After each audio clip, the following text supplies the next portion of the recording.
I have been gone for 2 years now. My spirit has lingered around Ethan Parker all this time. But I can see him. He doesn't know I'm here. For these past 2 years, I've watched him work overtime during the day and drink alone at night until he's completely inebriated. I know he tries to fill his days to the brim to avoid thinking of me. Countless times, seeing his haggard appearance, I've wanted to rush over and hug him. But in the end, I always hold back.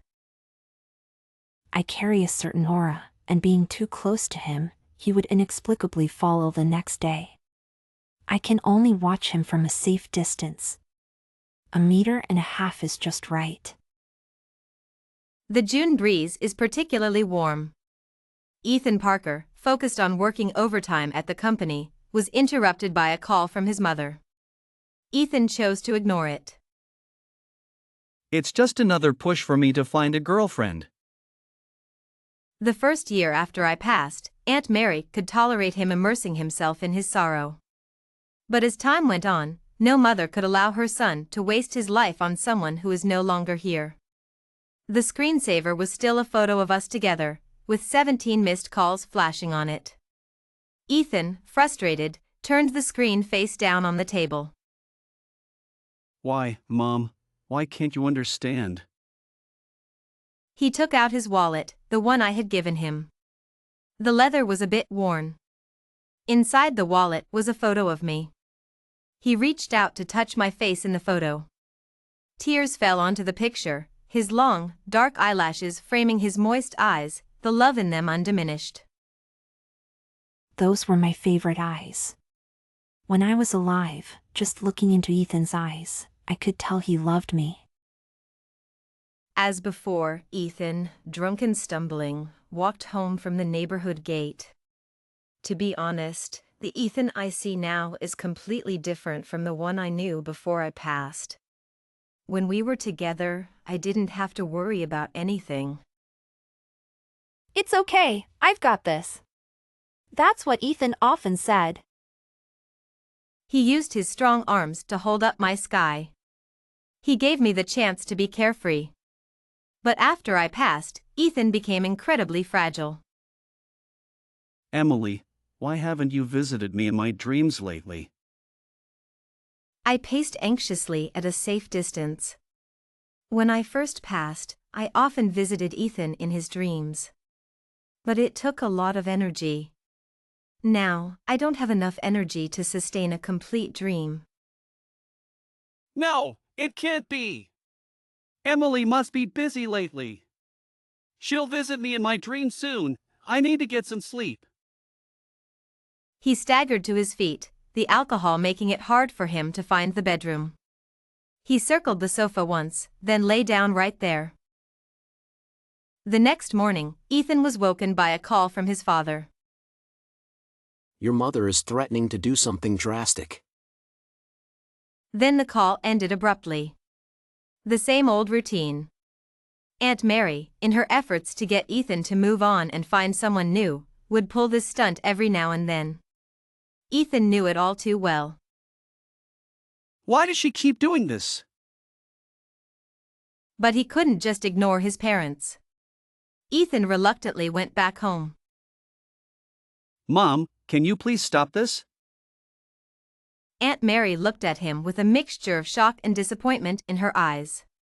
It seemed she realized her tactic was no longer effective. In a desperate move, Aunt Mary knelt before him. Son, I'm begging you, you can't spend your life mourning the past. Ethan didn't help her up. He sat heavily on a chair. Mom, it's the memory that keeps me going. The room fell into an eerie silence. After a long pause, Aunt Mary pushed herself up and waved her hand dismissively. Do as you wish. Aunt Mary was defeated by his words. In that moment, she seemed to age 10 years, looking utterly worn out. Ethan drove around the city aimlessly, eventually returning home with several bottles of liquor. He placed his favorite doll across from him, setting a glass in front of it too. Emily, my parents and friends keep urging me to move on. The house is filled with traces of you, and the whole city is haunted by your presence. How am I supposed to start a new life? Indeed, the house was decorated in the style Emily loved. Ethan's clothes occupied just a small corner of the wardrobe. Ethan talked to the doll for a long time. As he got up, he gently tapped its nose with his finger. You heartless little thing, leaving me like this.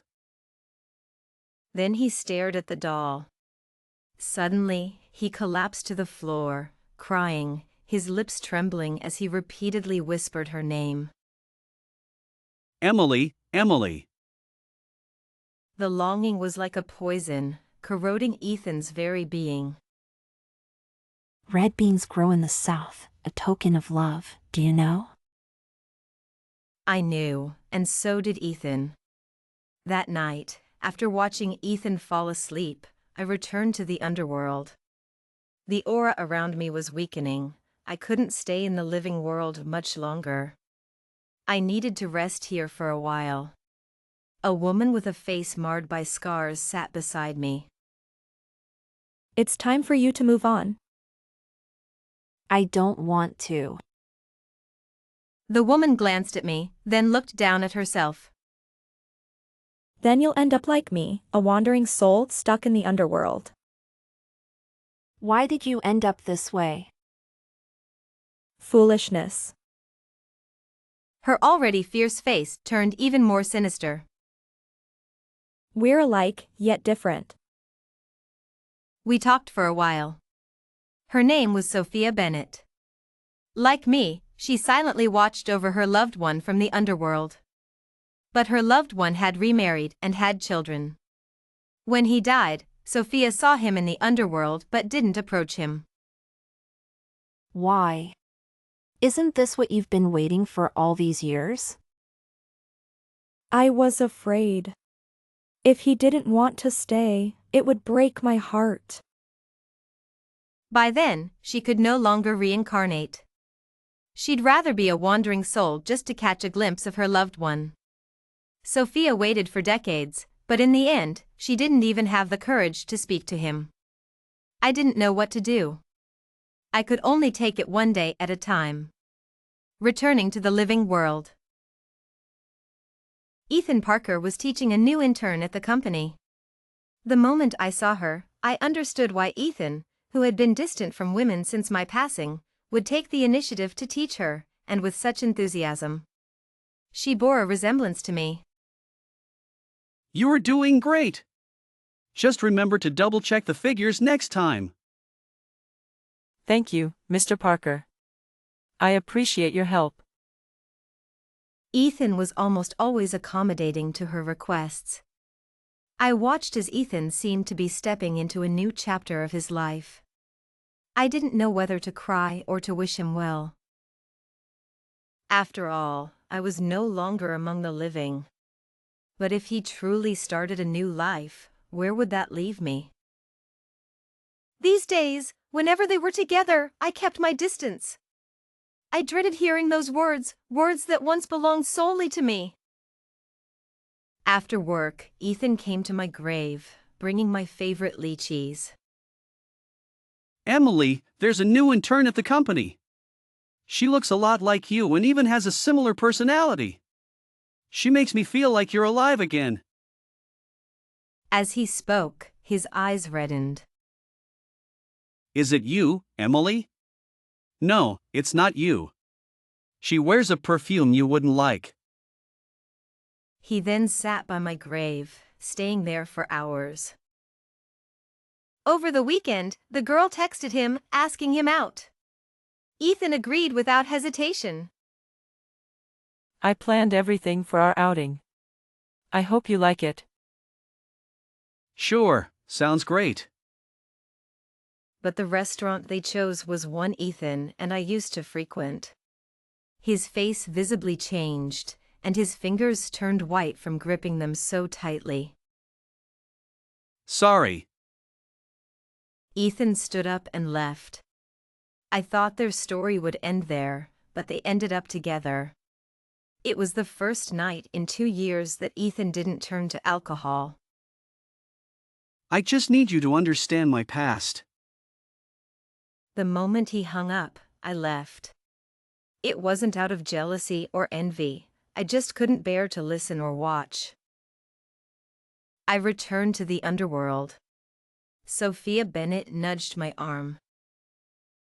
He needs to have his own life. I know. It's for the best.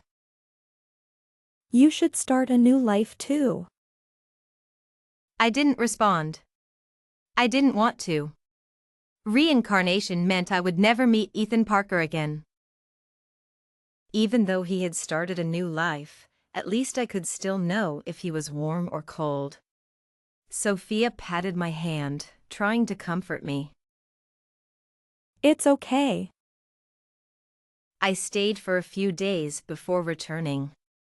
I couldn't let go. I was afraid the girl wouldn't take good care of him. But when I returned, I found them breaking up. The reason was simple. You called me Emily. After the breakup, he visited my parents. Since my passing, he had been taking care of them.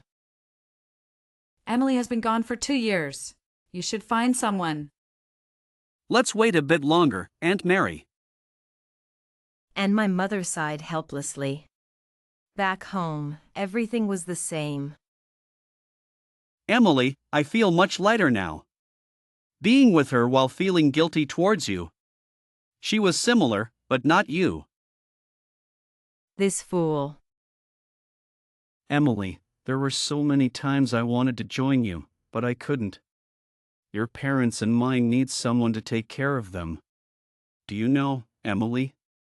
It's not hard to leave this world, it's hard to live on for those who have left.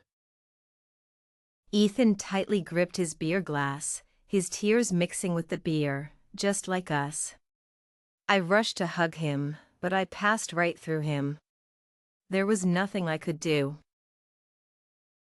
After spending a few days in the underworld, I could barely appear in Ethan Parker's dreams. I gently touched Ethan Parker's face. Emily, you've come to see me. I knew you couldn't let go of me. Even in his dreams, Ethan Parker cried so heartbreakingly. I stroked Ethan Parker's hair.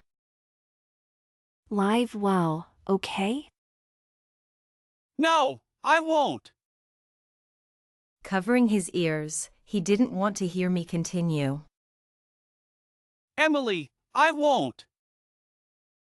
He knelt on the ground, sobbing. My hand trembled as well. I've tried, but I can't. They're not you. My energy was almost depleted. In the dream, I became more and more blurry, and more distant. Ethan Parker suddenly panicked, stumbling towards me. Emily, come back. That was the last sentence I heard in the dream. When I woke up from the dream, I saw him sitting dazedly by the bed. A doll was in his arms.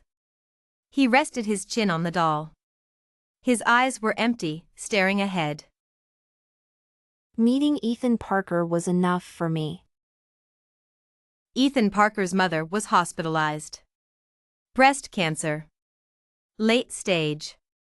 The hospital's diagnosis gave her at most 6 months. In the hospital room, Aunt Mary stared blankly outside. Ethan, look at those 2 birds on the tree. With those words, I understood, and Ethan Parker understood too. The grace of raising a child, the nearing end of a life. A mother using her last breath to pray her son wouldn't be alone. I dared not face what was to come. The living world was the only light for this wandering soul. And the underworld was the armor protecting my last bit of soul. As before, I retreated to my safe haven. And stayed there for half a year. During this time, Sophia Bennett tried to persuade me. Life ahead might be better. No, I need to see Ethan Parker's life. Afraid of getting hurt, I chose to avoid it. But even with all the scars, I couldn't suppress my longing for Ethan Parker. Ethan circled the sofa once, then lay down right there. The next morning, he was woken by a call from his father. Your mother is threatening to do something drastic. Then the call ended abruptly. The same old routine. Aunt Mary, in her efforts to get Ethan to move on and find someone new, would pull this stunt every now and then. Ethan knew it all too well. The following day, Sophia Bennett merged her soul with mine, leaving behind a letter. This letter is like seeing me in person. I have been wandering in the underworld for nearly a century, unable to reincarnate. I do not regret my past persistence, but I do resent my former cowardice. In truth, cowardice was only part of it. The main reason was my reluctance. Even if he had agreed to stay with me, I would not have accepted it. They say the highest form of love is to care deeply for someone. I couldn't bear to see him live in the eternal darkness of the underworld. He should live under the sunlight. Emily, go ahead. Go and protect him. Do what you want to do. I hope you have a good ending. Do not feel guilty or blame yourself. My continued existence as a wandering soul has no meaning. I read Sophia Bennett's letter over and over again, unable to finish it. Each time I started reading, my hands would uncontrollably tremble, crumpling the paper. We met by chance, united by our shared persistence in love. She gave me the chance to live, sacrificing her life for my dedication to Ethan Parker. After Sophia left, I wandered the underworld for a long time, like a lifeless shell. The underworld used to be my refuge, but now, even this place I once considered safe, I could no longer stay. I felt I had wronged Sophia. Returning to the living world, I first went to see my mother. The family house was about to be demolished, and my parents were busy with the preparations. As long as they were well, I was content. Ethan Parker's home was quite different from the last time I visited. Except for Aunt Mary's portrait, there were no traces of his wife's presence. I didn't know how she was or whether she had a boy or a girl. Ethan wanted a son, not because he preferred boys, but because he said a son could protect me along with him. As I wandered around the house, I noticed a glaring divorce certificate on the coffee table, with an agreement tucked inside. The child wasn't Ethan's, and the marriage was a sham, arranged to give Aunt Mary peace of mind. It was a marriage of convenience, each getting what they needed. Staring at the agreement, I didn't know whether to feel sad or relieved. My Ethan hadn't loved anyone else, but no one had loved my Ethan either. I appeared in Ethan's dream once again. Ethan, you haven't visited me in a year. How have you been? Good. The company's performance is stable now, and I'm earning more than before. He knew what I was asking, but he chose to dodge the question. When do you plan to find a girlfriend? Ethan lowered his head and remained silent. I'm not looking. Sometimes, just knowing you might visit gives me hope. Emily, if I were to pass away, could we meet? Ethan suddenly looked up, as if he saw a glimmer of hope. I shook my head. I can tell when you're lying. If I die, we can meet, right? I didn't dare to answer. I wanted him to live. I understand, Emily. I need to see our parents through to their final rest. Can you wait for me? I looked at him, feeling incredibly selfish at that moment. Okay. We embraced in the dream. Since that hug, I would return to the underworld for a few days each week to make our dreams last longer. Outside of the dreams, Ethan would talk to me, though he couldn't hear my responses. He would just talk to himself. Do you remember this place? Do you think this looks nice? People around him thought Ethan had lost his mind. One day, Ethan Parker was working late at the office. He had a boxed meal for dinner. Why does it seem like there's less food? In a dream. Emily. Stay closer to me during the day. You might get sick.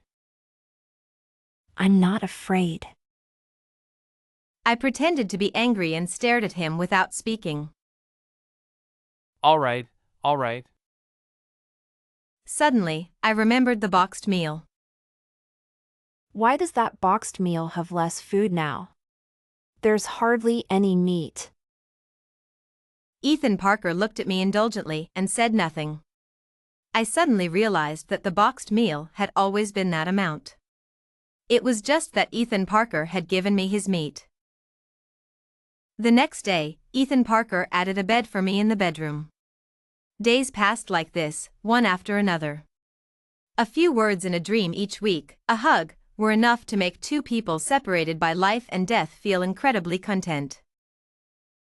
3 years later, he bid his father a final farewell. At the funeral, he cried like a child. The last person in the world who shared his bloodline was gone. While I was in the underworld recuperating, Ethan Parker ended his life. No one but me knew why he left, so decisively, so resolutely. I fell asleep, he fell asleep. Both dreamers, relying on each other. When I saw Ethan Parker's spirit appear before me, my throat tightened. It turns out that following someone in death isn't just an ancient legend. Emily, it's so good. Yes, it's so good. Two souls no longer need to embrace in dreams, no longer need to endure the pain of longing. I led Ethan Parker to Sophia Bennett's grave. It wasn't much of a grave. I had used what I could find in the underworld to make a simple shelter for Sophia Bennett. I found a piece of wood and carved her name on it. A man kneels only to his parents. Ethan Parker knelt before Sophia Bennett's grave, repeatedly saying, Thank you. I knelt there with Ethan Parker. Sophia Bennett, the seed of my persistence has blossomed. How are you? Ethan circled the sofa once, then lay down right there. The next morning, he was woken by a call from his father. Your mother is threatening to do something drastic. Then the call ended abruptly. The same old routine. Aunt Mary, in her efforts to get Ethan to move on and find someone new, would pull this stunt every now and then. Ethan knew it all too well. He circled the sofa once, then lay down right there. The next morning, Ethan was woken by a call from his father. Your mother is threatening to do something drastic. Then the call ended abruptly. The same old routine. Aunt Mary, in her efforts to get Ethan to move on and find someone new, would pull this stunt every now and then.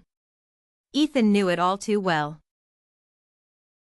In 1972, I arrived in a small northern town. With limited communication and no internet to rely on, I wandered the streets aimlessly.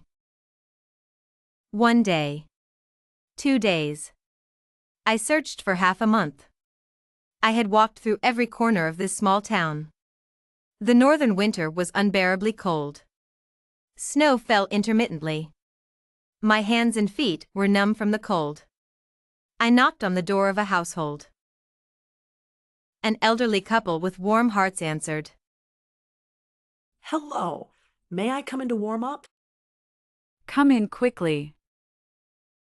Seeing the stove inside, I immediately stretched my hands towards it. Child, you can't do that. Grandma stopped me and instructed her husband to fetch a bucket of snow. She began rubbing my hands with the snow, bit by bit. Your hands are frostbitten. If you warm them by the fire directly, you'll lose them. Grandma said sternly. Why were you out in this freezing weather for so long? Looking for someone. I didn't know where to start. I was afraid of scaring Grandma. If you have nowhere to go, stay here with us. I bowed in gratitude. Grandma made some simple handicrafts to earn money. During my stay, I helped her as much as I could. One day, Grandpa rushed into the house. Child, there's someone shouting Emily like a madman at the state-run restaurant. Is that who you're looking for? I knocked over the sewing box in my haste. I ran to the door but hesitated to step out. My hands were trembling. In my panic, I looked at the scattered sewing items. I tried to help Grandma pick them up. But my legs felt powerless. I collapsed to the ground. Do you want me to go with you, child? It's too cold, Grandma. Let me catch my breath. After a moment, it was as if I were possessed. I dashed out the door. I didn't know how long I ran. The snow had blanketed the ground, making it hard to move. I fell into the snow several times. But I couldn't afford any delay. When I reached the state-run restaurant, Ethan Parker was surrounded by people. Everyone was talking. Has he gone mad? Probably. I pushed through the crowd, shouting. Make way. Though his appearance had changed, the look in his eyes as he called out for Emily had not. As I looked at him, he looked at me. Tears once again flowed uncontrollably from both our eyes.